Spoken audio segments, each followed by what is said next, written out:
May tanong sa akin, bakit mo tinuturuan wag magbayad ang mga tao? Umutang sila, natural, dapat silang magbayad. Hindi nakakatulong yung pinagsasasabi mo. Kung ako sa'yo, manahimik ka na lang. Alright, napakagandang mensahe po nito. Pero bago ho natin sasagutin, imbitahan ko ho muna sana kayo na pakisuportahan po sana ang mga social media accounts sa YouTube, Facebook, and TikTok. Ayan po, meron hong nagpadala ng personal message po sa akin, no? At tigilan ko na raw yung mga pinagsasabi ko kasi hindi naman daw nakakatulong. No, kasi tinuturuan ko daw hindi magbayad yung mga tao. Well, dito po sa ating video, papatunayan ho natin yan na wala ho kung sinasabing ganun. No, hindi ho yun yung aking intensyon sa paggagawa po ng video. Okay, pero bago ho yan, disclaimer po muna. Hindi po ako abogado, ako po'y maniningil. Lahat po ng sinasabi natin sa ating mga video is based on my experience at syempre po sa ating pong pagsasaliksik at pagtatanong sa mga kaibigan po nating abogado. At isa pa po, hindi ko po kinukonsente ang hindi pagbabayad ng utang dahil ang utang ay responsibilidad at obligasyon na dapat po nating bayaran. Ang hindi po ako pabor ay doon sa maling pamamaraan ng pautang at maling pamamaraan ng paniningil. Sagutin po natin yung pinadalang mensahe. Okay, so sabi niya po, no, nagpadala ho to ng message, madaling araw na ho, no? At nabasa ko lang ho, kani-kanina lang. So sabi niya, bakit ko raw ho tinuturuan na wag magbayad ang mga tao? Umutang sila, natural, dapat silang magbayad. Hindi nakakatulong yung mga pinagsasasabi mo. Kung ako sa'yo, manahimik na lang. Okay. Actually, hindi ko kayang manahimik dahil kaya nga ako gumagawa ng ganitong klase ng video is because gusto ko makatulong. No, na maibsan yung anxiety and depression na nararamdaman at nararanasan po ng mga kababayan po natin, nakakaranas po ng harassment, no, at dun sa maling pamamaraan ng papautang tsaka maling pamamaraan ng paniningil. Yun lang naman ho sa akin no. Dun sa nagpadala ng mensahe na yan, no. Sa simula pa lang po ng video, no, sinabi ko na po na against ako sa ganun. Okay, hindi ko gusto or mali yung pamamaraan nila ng paniningil tsaka yung pagpapautang Di po ba? Tsaka ako po'y maniningil. Di ba? Against po sa principles ko, yung sabihin sa harapan ng camera na na huwag kayong magbayad. Di ba? Unethical yun. Hanap buhay ko, tapos sasabihin ko sa inyo, huwag magbayad. Diba? Parang hindi naman yata tama yun. Siguro, hindi lang naiintindihan. So, i-explain po natin. Kasi magkaiba po, no, malayong-malayo, yung mga bugo katabusadong online lending apps sa mga traditional na lending, financing at bangko. Okay. Ito po simulan muna natin sa mga bugo katabusadong online lending apps. Itong mga bugo katabusadong online lending apps, no, ano po yan? Mag-advertise mali. False ang advertisement nila. Okay? Tapos nanakawan kayo ng detalye niyan. Manghihingi kagad yan ng tawag dito, ng access, no, sa inyong phone, no? Kukunin na kagad. Nanakawin talaga. Hindi lang siya yung titignan Diba? Actually, kahit wala yun yung step na yun, pwede magpautang Sa traditional na pamamaraan, wala namang ganun Diba? Bakit nila ginagawa yun? Kasi ginagawa nilang collateral yun. No? In the event na hindi kayo makabayad o lumagpas kayo sa due date, kahit nga hindi lumagpas nang wawalang yan na yung mga yan diba? Yun ang ginagamit nila, tatawagin yung mga contacts nyo. No? Wawalang sila sisingilin, diba? Sila bubulabugin. O, pangatlo, yung The Truth in Lending Act, hindi po dinidiscuss. Napaka-importante po nitong batas na ito. Batas to. Hindi nila sinusunod. Sa bangko nga po, nakakwadro pa yan.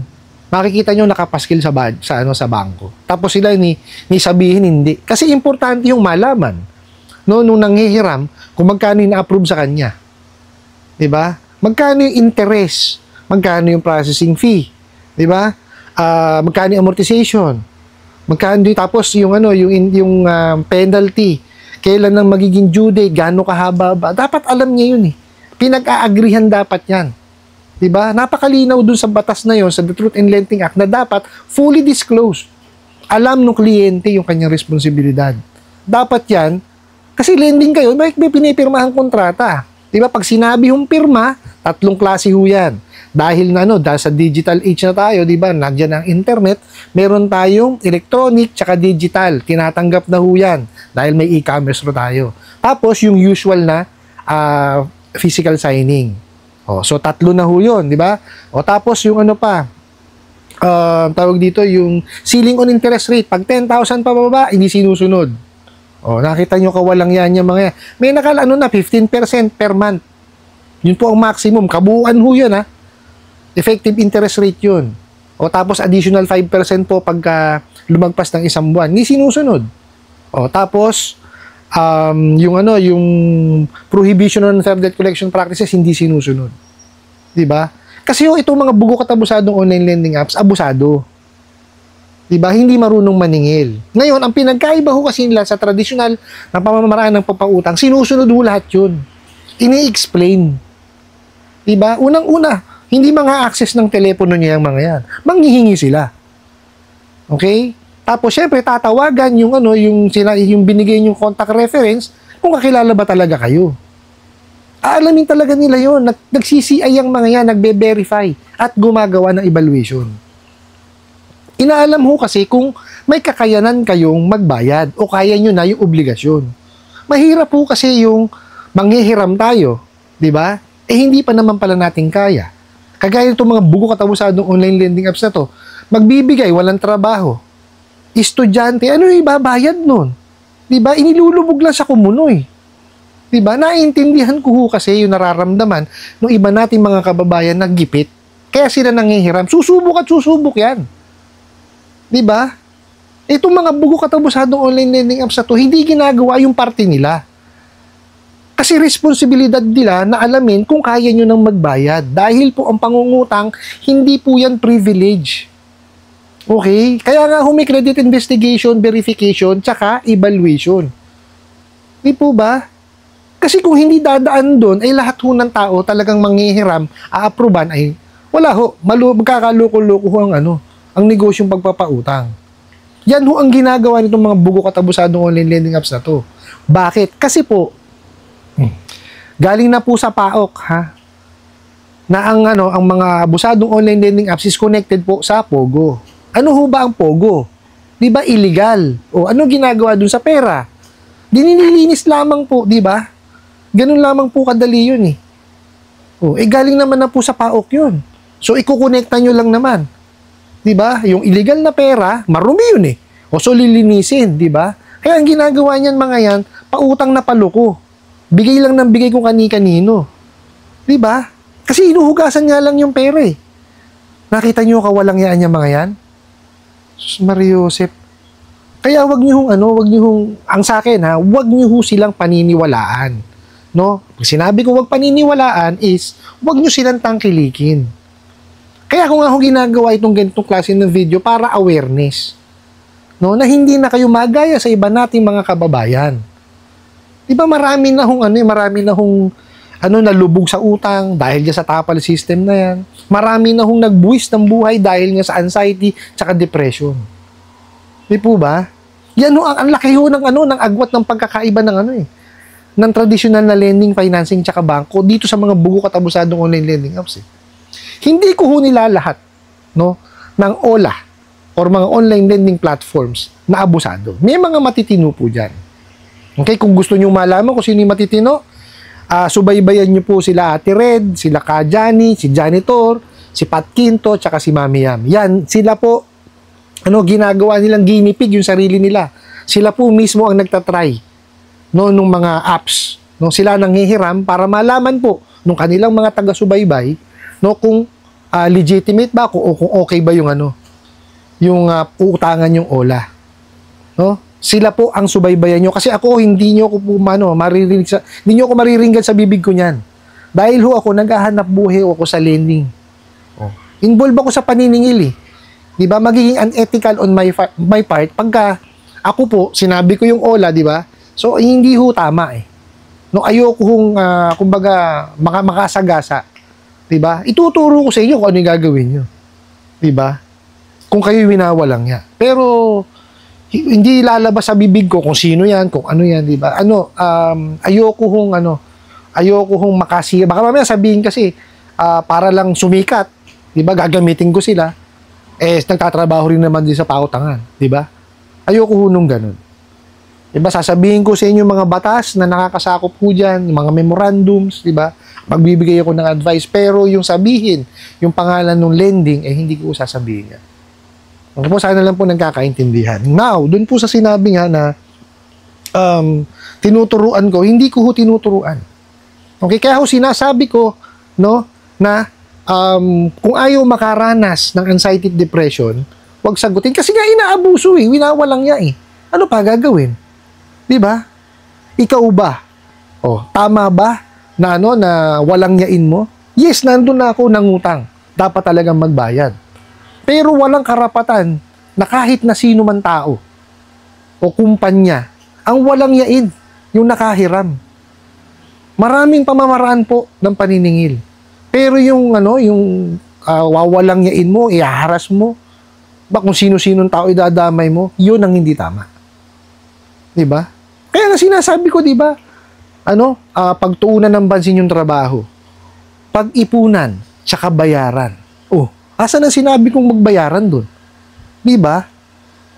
Huwag ho kayong magsasalita kung hindi niyo naiintindihan yung buong video. 'Di po ba? Kasi ang layunin ko po is makatulong sa kapwa ko po. Dahil maniningil nga po ako Sa haba po na experience ko, 26 years na po ako sa ganitong larangan ng negosyo. Kahit papaano naman po, marami na ako naging experience. No? So yung binibigay ko mga advices po is base po, no, sa aking natutunan, no, sa aking experiences. Hindi naman ako nagsasalita rito ng iyayabang ko na nabasa ko lang kanina, sasabihin hindi. It's always based on my experience. Tsaka wala naman ako sinisira ang tao sa sino man di po ba? Ang sa akin, yung tama lang. Nahiram niya yan So kailangan nyo talagang bayaran yan. Di ba? Regardless yan kung naharas ka or what Di ba? Kasi iba yung harassment dun sa nahiram nyo Di po, kasi marami nagsasabi, hinaras ka na, wag mo nang bayaran. Hindi binahiram tayo May obligasyon tayo, di ba?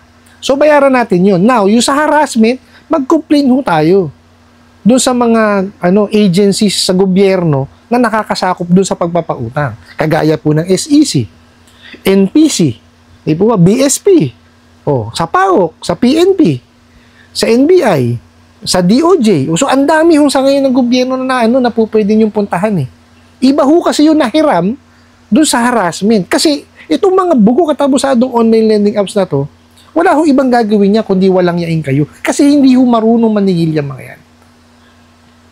Okay?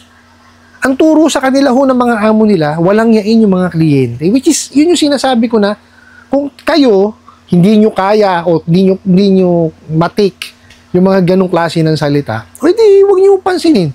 Diba? Huwag nyo sagutin yung tawag. Diba? Pero, pagtuunan mo pa rin ng pansin yung utang mo. Kasi, kailangan mong bayaran yun. Hindi mabubura ang utang, no? Doon sa mga buraburagang na yan. Okay? Mabubura lamang yan pagka binayaran nyo po. Walang ibang tao po ang makakabura niyan. Kundi kayo din lamang po.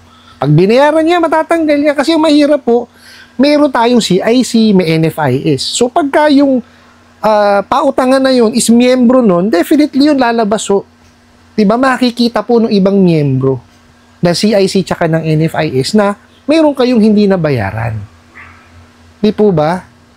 So, dala-dala nyo po yun. Hindi kayo makakapanghiram. In the event na gusto nyo manghiram na mas malaki na. Di po ba? Yun lamang po yun sa akin. Tsaka lalo na, maibsan po yung yung mga nararamdamang anxiety tsaka depression na nadulot po ng harassment itong mga bugo katabusadong online lending apps na to. Okay po? Tigil na lang natin yung mga ganyan. Hindi healthy. Wala naman patutunguhan pagka yung may message nyo ako ng ganyan. Hindi ko naman, nakita nyo, hindi ko naman kayo sinagot, di ba? Doon sa hindi kayo kinireplyan. Kasi yun yung nyo, intindi nyo Pero i-explain ko dito sa ating video na wala akong kinukonsente. Wala akong tinuturuan na wag magbayad.